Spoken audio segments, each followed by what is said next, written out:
खंबीरपणे पक्षाचं काम करणारे लोक आहेत आणि अशा प्रकारचं नेतृत्व स्थानिक स्तरावर असल्यामुळे शिवसेना अनेक संकटातून पुढे गेलेली आहे.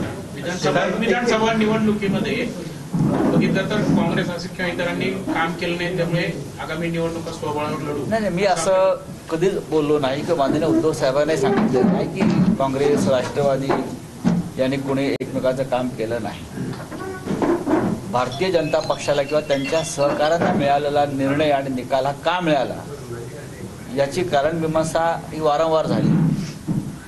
उत्तमराव जानकर या क्षणी दिल्लीमध्ये आहेत, महाराष्ट्राचे आमदार, आणि ईव्हीएमच्या विरोधामध्ये ते भेट घेण्याचा प्रयत्न करतात. त्यांच्याकडे असे प्रचंड पुरावे आहेत कशा प्रकारे ह्या निवडणुका सॅबॉटेज करण्यात आल्या.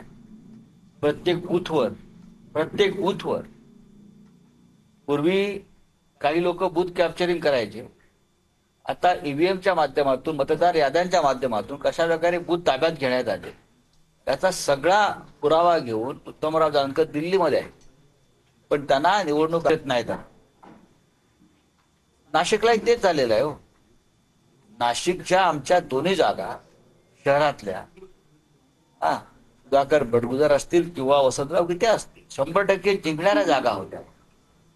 100%.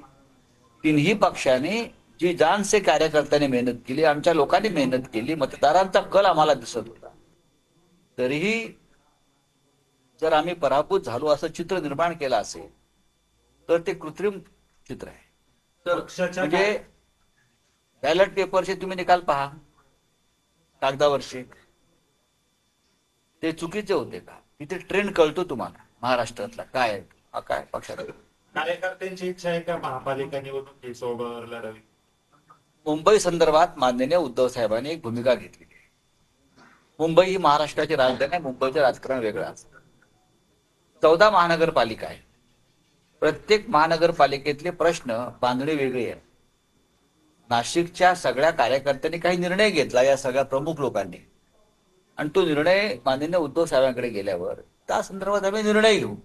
आम्हाला असं वाटलं की बाबा इथे स्वबळावर लढून आम्ही भाजपचा किंवा त्यांच्या बरोबरच्या लोकांचा पराभव करू शकू, तर आम्ही त्याबाबत विचार करू. पण असं आम्ही ठरवलेलं नाही आता नाशिकमध्ये.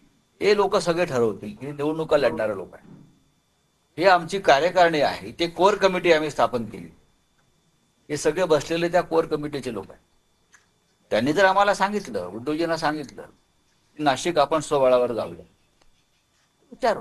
ते म्हणाले की आपण आघाडीतून लढलं पाहिजे, तर आघाडीतून लढू. पण मुंबईबाबत काय निर्णय?